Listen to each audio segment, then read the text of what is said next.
Alright, it's Jeff from Rvdiagnostics, continuation video. The other one got cut off. I must have hit a button.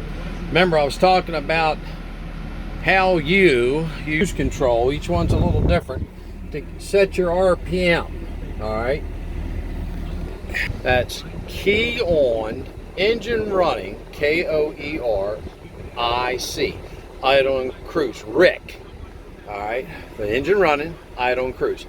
So at cruise speed, at roughly 17 to 1800 RPM, I go a little bit lower than that, but I like to see it at the highest when I'm going up a hill or something, right? It was going down to 20s, then we go back up. So she's cooling, and I'd like to tell you something. There's about 20-25% more airflow in here. Remember, I put all that new foam on there. You look on the other videos. I did the heater core. I think that heater core and evaporator on a diesel pusher front. Well, that could be a gasser too, but the engine's up front. On a diesel pusher, you got two 40-foot. If it's a 40-foot, you probably got two 45 to 48-foot lines going all the way in the back. So there's a little bit more freon. So folks, we have established a static pressure, key on, engine off, or key out, just the engine off. Showed you how to hook it up, high side, low side.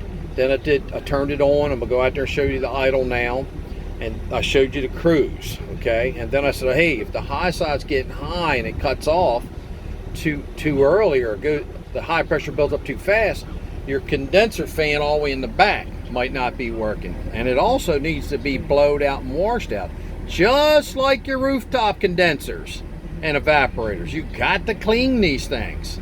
All right, so let me go out there. I'm gonna put you on pause. Hope I don't mess this one up. I apologize for video one of the AC check. All right, so here we are. Turn it around. All right, low side, right, is the bigger line. High side's the smaller line. The high side will get hot. The low side will get cold. All right, so look, we're at 40 PSI creeping up. Right, the AC pressure's going up, high side red, and when that starts to drop back down, it's telling me the fans are kicking in. Sorry about the glare. Let me close this door. There we go, a little bit better, huh? So there we go. See, the high side's coming back down. Look, the low side's dropping. The condenser fans back there are working. All right, so the condenser is back here. I got this new addition right here. I got to hook up a system for that to my exhaust, but that's my condenser back here, and the fan's underneath. All right, so I'm gonna wash that out too, since I did that front evaporator. Remember that other video I did, heater core evaporator removal? That thing was clogged up about 30%. All right, so but there we go. So even at idle, we got some fair readings, 30. Now I'm gonna warm up my thumb here and put it right on there.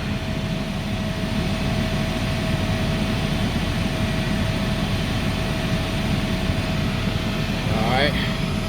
So folks, I got a little bit of air leak down here. It doesn't feel it. No, my recirculator door ain't coming on for something. Yeah, it is. No, it's not. The recirculator door isn't working. I must have knocked another vacuum line off, or this ain't building up vacuum. There's the pump.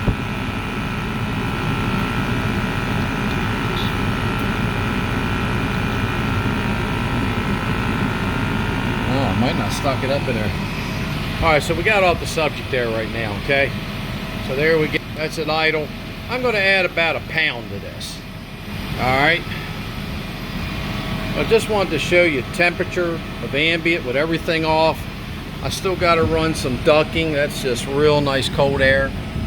I'll show you something else. There's supposed to be, from where air gets drawn into here to where air comes out the ducts out there, supposed to be a 20 to 30 degrees difference. I would like 30 more. All right, so hold on, I'll put you on pause. All right, so this is showing about 88. So I have to recalibrate this, but what we want is about up in the, I would like to see 30 degrees difference. All right. The garage temperature is about 80, 82. Put you on pause, going inside the RV. All right, here we go. I think we started at 88 degrees. And we are now like 48, folks. That's a big drop. All right, that's 40 degrees. That's doing a damn good job. Remember, the freeze sensor out there shuts off at 32 and turns the compressor back on at 34. Only a 2-degree swing. So this is a heavy duty. I have it on recirculate. I have my vacuum lines backwards, sorry. I have it on low. Let's see what happens on high. All right, I got all the other vents shut. I'm only going through one vent. That's what you do. She's still holding good. I got her cruising speed about 1600 RPM right there. Okay, let's see if there's a difference. Yeah, she ain't budged. All right, so now I'm gonna turn cruise off, come back down to idle, and see what happens.